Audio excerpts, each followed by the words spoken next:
Hi, how you all doing? Welcome to Stoke City 20-minute podcast. And this week we're being ultra positive. No more negativity. We are done with that. And of course, the topics this week is we're saying bye-bye to Pelach and welcome, of course, to Mark Robbins. We'll get these guys' views on whether that was the right choice. And we're looking ahead to FA Cup weekend. Plus, the January transfer window has been open, so top three players could be signed in January by Stoke City are.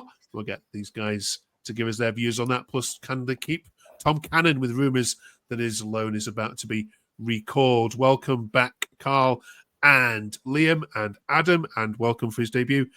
In the middle there, Ryan. How are you, Ryan? Can you hear us all right?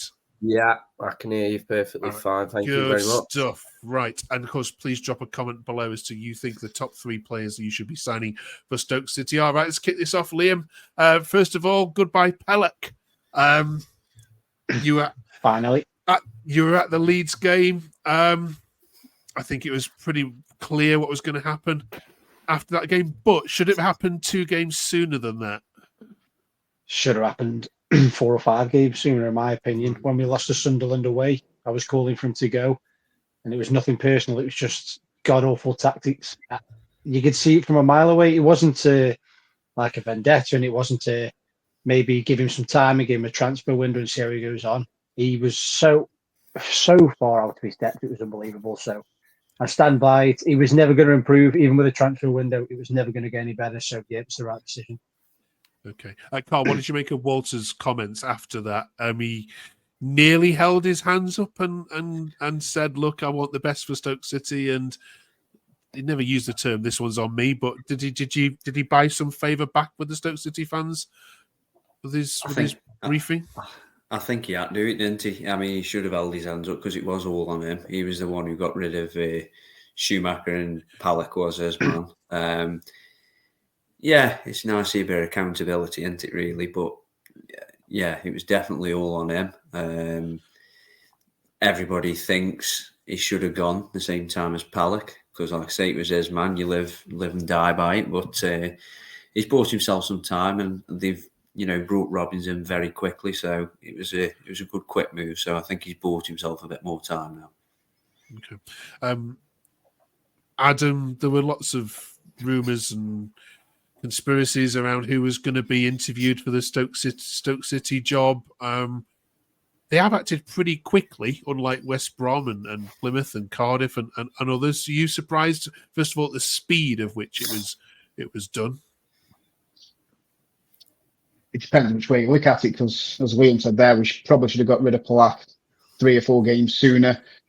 But as it turns out, I think once Robbins' availability was known, I'm sure the club were probably reaching out in the background to feel him out. I think once he's given us the signal that would be a go, I think that's when we've actually pulled the trigger and made that happen so quickly. So yes, in some ways, but no in others. Okay. Ryan, welcome to Where Potters Walk. We'll give you a nice, easy question to warm you up. Do you think it's the right choice, Mark Robbins? I to be honest, I would like Steve Cooper, personally. I don't know, will Mark Robbins' football suit us? Will he get us going? Will he drive us forward? I don't know. Yes, he had a good tenure at Coventry. He did well for 8 years, but I don't know. Obviously, it was the first game. I didn't see much, but I'm going to give him time, like I've given everyone else time, give Pelach time, Schumacher time. Just got to see what happens, but I'm still unsure. Okay. I wanted Neil Harris personally because I think Neil Harris and Stoke City would be an absolute match made in heaven. But okay, Mark Robbins is your man, Liam, and to say that the whole football championship world were after him goes to say something to his pedigree, doesn't it? But he's chosen Stoke. He could have chosen, I think, Hull were certainly in for him. Do you see it as a good match? I think so. I've said to you a couple of times and on other things that I think he's one of the best managers in the Championship, but was until some of the other people have come in recently. It's weird because I don't know about the other lads, but I don't get excited about any Stoke manager appointment now. This is more of hopeful than excited, if that makes sense. Like he seems to, from what he said in his interview, seems to be really happy to be here. He wants it to be long term. We want it to be long term. So he's got the pedigree. He's built squads. He's had difficult times with other clubs and managed to go through it. So for me, it was out of him more Steve Cooper. I think Steve Cooper was always a massive long shot because he's going to cost a fortune, and give it a couple of months, anybody close to relegation in the Premier League is going to probably get a shout at that job. But yeah, happy, not excited, but very rarely excited about managerial appointments now at Stoke. So just hopeful that we can just get a bit of normality, really.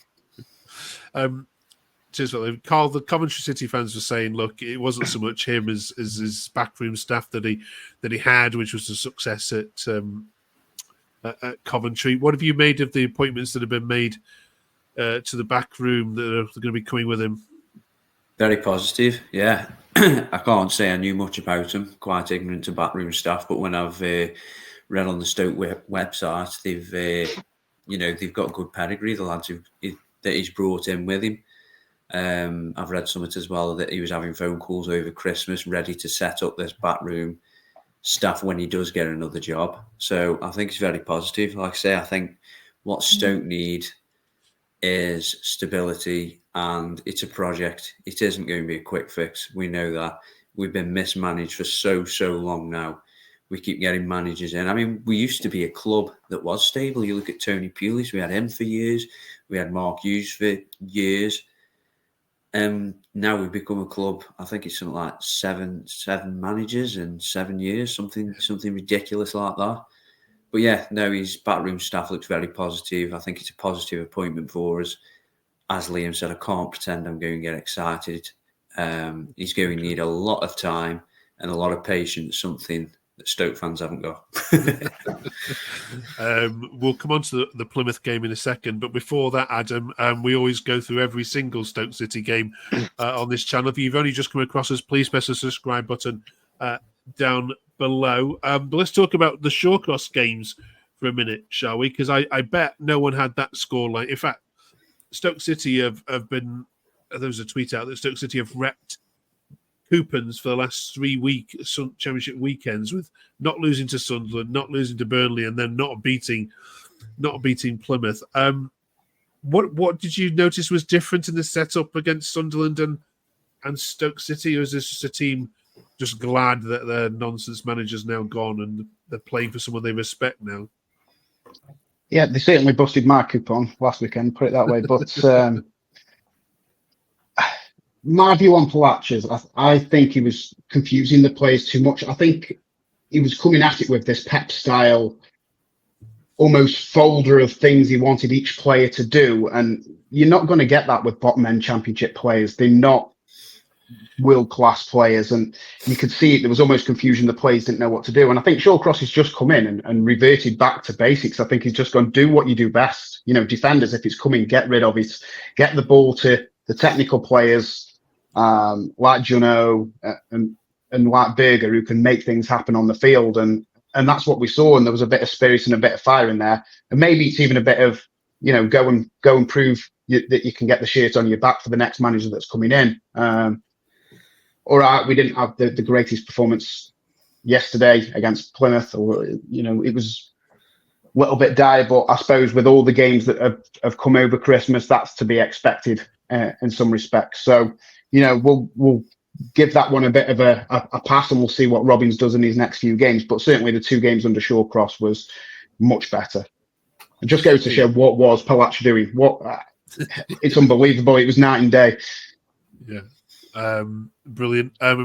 You've had some tough opposition over Christmas, haven't you? To have Leeds, Burnley, and Sunderland all in a row, and to come out with 4 points from it, Ryan, is still quite impressive. And what did we learn for the Plymouth game, though, Ryan? Did we learn much about how Robbins is going to set up? I to be honest, I watched it. I don't know. Yes, we were more attacking. Definitely, Plymouth just sat behind the ball, parked the bus. That was their game plan. They knew for a fact that we've got the attacking players. Obviously, Ballymumba had Kumas in his pocket. Let's be honest, the Stoke fans, he did. I would definitely go for Ballymumba. But I didn't learn nothing. But that's because obviously he only had a few days on the grass. So let's see what happens in 7 days. Let's hope we have a bit of a change. You know, they had a long run through Christmas, probably a bit fatigued. You can tell, obviously, Junior was tired. So, you know, that did play a part. But the attacking wise, you know, it was 10 times better than what Pelach was doing. Okay. Thanks for that, all of you. Let's have a focus then, looking forward now then on, of course, the FA Cup. It's Sunderland again, Liam, this weekend. But a bit of positive news, of course, with them beating Pompey today, they've now put themselves in the promotion race automatically. So that helps you a bit, doesn't it? Because surely now they aren't going to be as bothered about getting through to the fourth round as they would be. What's your take on how much effort Stoke City should care about this game this weekend? Well, I think Robbins said he would like a cup run in one of his interviews. I'd always like an FA Cup run. I always think a cup run can breed a bit of confidence. You know, I know it's tight down the bottom, but there's still so long to go. I'm not overly concerned about being in this massive relegation battle just yet. So I'd go out pretty strong. It just depends, really, because Berger was kind of dropped/rested for the last game, which leaves us weak in midfield. We could do with some players who haven't played for a long time playing, so we might make a few changes ourselves, because we're all dying seeing what this Boston Lawal's like, but his injury must have been horrific because he can barely get a kick. He's been on the bench for about 6 weeks now. And when he come on one game, he looked like he'd had a broken spine because he looked that stiff, and you'd imagine he would. So players like that, you know, and just some of the players we've got to play themselves into form, really. Juno has been absolutely abysmal in recent weeks. So I think we'll go reasonably strong, but we've got to give some minutes to some players as well. Okay. Let's look at Stoke's pedigree in the FA Cup, shall we then? In the last 20 years or so, since the final, of course. But don't forget, Stoke City have appeared in the final more recently than most of the Premier League current team have. What is it, Carl, though, about the FA Cup in recent years, do you think? Well, I mean, look at those number of third-round exits that you've had. You've had 8 out of 10 third-round exits since 2015. Why? Up against better opposition, but without, I mean, Stoke aren't a big draw, are they? But when you look at some of the draws we could have had, we've drawn Premier League sides, but I mean this with all due respect, so I'm sure I'd get pelters for it. They're not like top pedigree Premier League sides that you get excited for, like your Liverpools and Man Cities. Have always been, you know, as you can see on the list, Brighton, Palace, Leicester, Brentford. We've always gone out to them just because they are a level above us. They're better opposition. They've got better players than us. And they just, sometimes if you draw like a Manchester United or something, I think the players just get up for it that little bit more. But yeah, they've always been tough draws as well that we've had in the third round, you know, for the past 5-6 years. And again, Sunderland away, it's another tough draw. It's nothing, and I don't mean disrespectful to Sunderland, it's nothing to get excited about, is it really? And it's probably going to end up in a loss because, like I say, it's a tough away draw for us. I'm not sure about that. I think you could certainly take him to extra time. Adam, as a fan, though, do you find yourself year after year caring less and less about the FA Cup, certainly as a Stoke fan? I don't care less. I just think you look at those teams that we've gone out to the point that Carl and William have both said, we haven't played no exciting games. And I was only talking to this about a friend the other day. You could see it there. Since we lost to Man City in the final, we lost to Chelsea, Liverpool, and then Man City again the 3 following years. Since then, we haven't had what we would call an attractive tie. There's nothing to be getting excited about, but I suppose you've got to beat some of those lesser teams, if you like, to get that attractive game. So it'd be nice to see if we can put one over on Sunderland this week if they put a weakened team out, and to see if we can get just one. It'd just be nice to have one of the top 6 Premier League teams come down. Okay. Ryan, he should go full strength, shouldn't he then, this weekend? Yeah, well, I've seen comments on maybe we should give others a run. But I'd go full strength. Let's do it. Let's get up for the cup. Why not? Yes, I know we're in a fight at the bottom, but it's the cup. It's the FA Cup. I went to Bolton and Man City. I went semi-final and final. I love the cup. You can't beat a good cup run. And if we can beat Sunderland and, like the guys have said, get an attractive game, and Man City away at Man United, Spurs, I'd love to go Spurs away, the new ground. Let's get it. Let's beat Sunderland. Let's get up for it on the next one, and let's try to do a good run. Absolutely. I think it was Liam, we've spoken before, haven't we, about there's been nothing exciting about Stoke. You don't have a derby to play for, you never have a cup run, you never finish 14th. It's the most miserable existence. The second year we got Brighton in a row was an absolute killer. Because they were flying at the time, and come through again, Brighton, second season in a row, you're going, Jesus. Okay. Well, at least you don't have to play Sunderland again after this. Three times in a month is more than enough. Absolutely. Right, let's focus on the January transfer window then, just before we finish then. So that was open wide. Before we talk about players in, let's talk about Tom Cannon and rumours around. I mean, we've already heard two teams I've spoken to, both Leeds and I think it was Derby, have talked about potentially wanting to. I mean, Derby know they've got no chance, but some of the larger teams are ending to try and tempt Leicester to recall and reloan him. Liam, just what are the chances of that happening? Do you think? You can never say never, can you? That's the problem. It's a horrible position to be in because we need to keep him. We haven't got £10 million to spend on him. So we're really at the mercy of what Leicester and the other teams do. It might not even be 10 million. If Leicester want 10 million and there's an argument for keeping with us because he's playing well and he's scoring goals, and I think he seems to be enjoying being with us, and then Leeds go, okay, we'll give you 12 million. Leicester might go, yep, snap your hands off, cheers, and done and dusted. So it's all up in the air. I hope he stays, but you never know these days. Okay. Let's talk about other rumours then. Carl, any names that you want to see in? Unrealistically, being as we've now got Mark Robbins, I'd like to see someone like Sheaf come in because I think our midfield is very, very soft. I think Moran has been poor the last few games. He's very lightweight. Seko, I thought, played okay on Saturday. He was chasing everything down. But again, he's passing. So I'd like a solid centre mid, someone like Sheaf.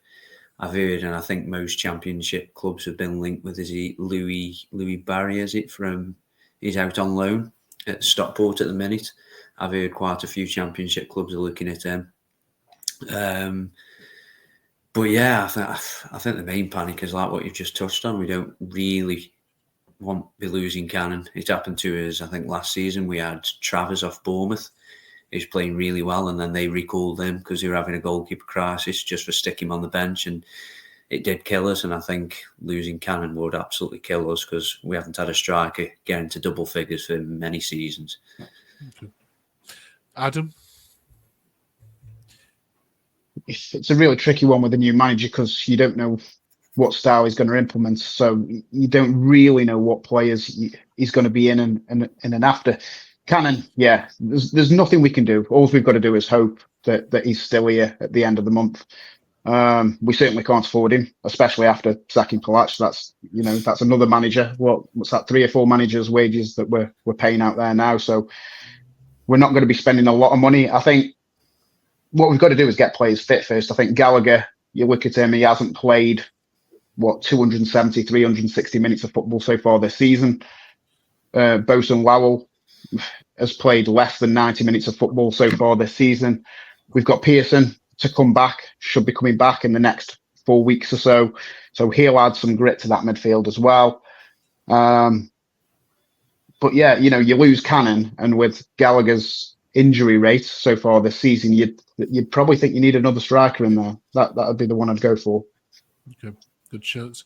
Ryan, finishes off for us. Names. I said I'd love to Ballymumba. I mean, he played so. I can't see Plymouth letting him go. No chance. But Ballymumba, Poku, if Tom Cannon goes.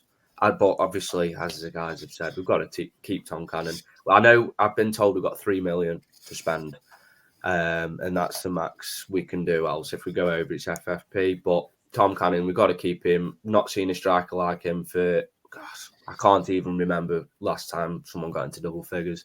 Louis Barry, another one. I know he's been recalled now. He's back at Villa. And I know he's going to end up in the Championship. Whether Stoke do it, I don't know. Can't see it personally. But yeah, let's just keep hold of Tom Cannon and let's see what happens. I mean, Aston Villa will want Lou Barry playing first team football regularly, won't they? Liam, you can offer him that. What position does he play? Is he a winger or a striker? He's been playing striker, hasn't he? I think for Stockport. Yeah, so well, he's not going to start as as a striker, but we are desperate for wingers now with Manu out for so long. Juno being absolutely at the arse end of nowhere with how he's playing. I'd like us to bring a winger in, like to take Poku from Peterborough, but I think they want decent money for him. So it's probably going to be a loan. There's a good chance we might get rid of some loans. I could see Moran possibly going back if they wanted to change it up a bit, but it's going to be loans at the minute, I think. And I think we've only got one free, so it's going to be a tough window. Okay. All right. So much for the positivity. Let's keep it. Positivity is, I don't know why everybody's panicking if Cannon goes. I think we're forgetting we've got Niall Ennis on the bench. Oh, God. He might as well get on this podcast with us. That is our problem, though, with strikers. We've got Tezgal and Niall Ennis on the bench. We've actually, if Tom Cannon goes, we have generally got no one. Like, who? This is. We'd have to bring Nathan Lowe back. That's when they'd have to bring Nathan Lowe back then. And then that's going to cause controversy with Walsall and a few Stoke fans because we're saying we can't recall him yet. He's having such wonders at Walsall. Keep him there. I think. I know if we recall Tom Cannon, recall Nathan Lowe, it's a cycle. But then Nathan Lowe, I can't see him doing it in the Championship yet. But that's my opinion. Okay. Yeah, lots of football to discuss, lots to get through. Please make sure you join us every single week. You can do that by pressing the subscribe button and turn your alerts on, and then these cheery faces will pop up on your timeline every single week.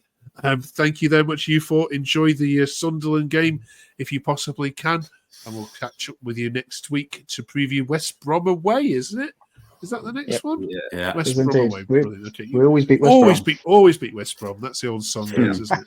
Right, catch you there for that one. Have a good week, everyone.